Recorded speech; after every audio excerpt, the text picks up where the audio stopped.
We just got our new Tomxcute cat water fountain. This is how it comes packaged. Wanted to open it up on camera so you guys can see how it comes packaged. I always like to see that and just get a real look at the product from just a regular person, you know, not a brand video or whatever. So here's a look at it, so I can get this all open here.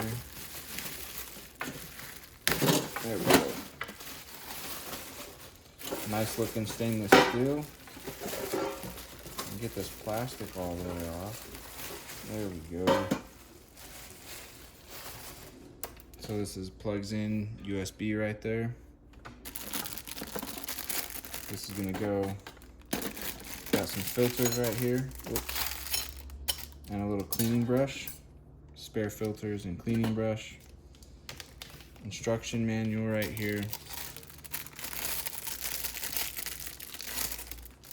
This guy with this more oval shape on the bottom sticks in right there. That's the spout. Let me turn this way so you can see. That's the spout that the water is going to come out of.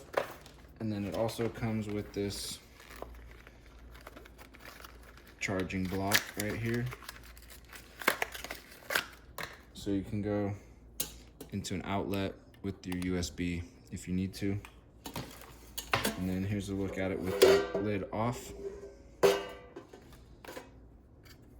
This is where you have to attach this, and this is where filter will go. So get it set up.